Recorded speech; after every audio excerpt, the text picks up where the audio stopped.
مسجد نبوی تعمیر ہوئی، مسلمان اور یہودیوں کے درمیان معاہدہ ہوا، بھائی چارے کی بنیاد رکھی گئی، پھر جنگوں کا سلسلہ شروع ہوا۔ بدر کی جنگ میں کمزور مسلمانوں نے طاقتور دشمن کو شکست دی۔ احد کی جنگ میں آزمائش آئی لیکن امت نے صبر کیا۔ خندق کی جنگ میں مدینہ کو دشمنوں سے بچا لیا گیا، اور پھر وہ دن آیا جب نبی کریم صلی اللہ علیہ وآلہ وسلم اپنے دشمنوں کے شہر مکہ میں فاتحانہ داخل ہوئے، لیکن آپ صلی اللہ علیہ وآلہ وسلم نے انتقام نہ لیا۔ آپ نے فرمایا، آج تم پر کوئی گرفت نہیں، جاؤ تم سب آزاد ہو۔ یہ دنیا کی سب سے بڑی معافی تھی۔ حیات طیبہ کے آخری حصے میں آپ نے حجۃ الوداع کیا۔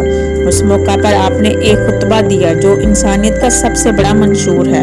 اس میں فرمایا، اے لوگو، تمہارا خون، تمہارا مال اور تمہاری عزت ایک دوسرے پر حرام ہے۔ سب انسان آدم کی اولاد ہیں۔ عربی کو عجمی پر اور عجمی کو عربی پر کوئی فضیلت نہیں۔ عورتوں کے حقوق کا خیال رکھو، غلاموں کے ساتھ نرمی کرو اور میری تعلیمات کو مضبوطی سے تھام لو۔ یہ پیغام تھا۔ اسلام کسی ایک قوم کے لیے نہیں بلکہ پوری انسانیت کے لیے ہے۔ کچھ عرصے بعد آپ کی وفات کا وقت قریب آیا۔ حضرت جبرائیل علیہ السلام بار بار آپ کے پاس آتے، امت کے احوال سناتے اور اللہ کی رحمت کا پیغام دیتے۔ آپ صلی اللہ علیہ وآلہ وسلم اپنی امت کے لیے بار بار دعا کرتے رہے اور وصیت فرماتے رہے، نماز کا خیال رکھو اور اپنے ماتحتوں کے حقوق ادا کرو۔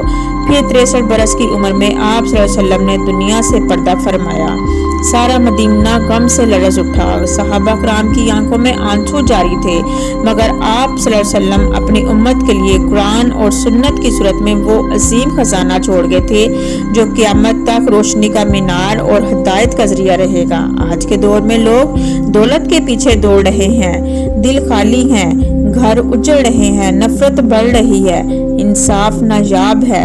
دنیا کے پاس ایٹم بم ہے لیکن سکون نہیں۔ ہمارے پاس ٹیکنالوجی ہے لیکن محبت نہیں۔ ایسے وقت میں اگر ہم سیرت النبی صلی اللہ علیہ وآلہ وسلم کی طرف پلٹ آئیں تو ہر نفرت محبت میں بدل سکتی ہے، ہر دشمنی دوستی میں ڈل سکتی ہے، ہر اندھیرا روشنی میں بدل سکتا ہے۔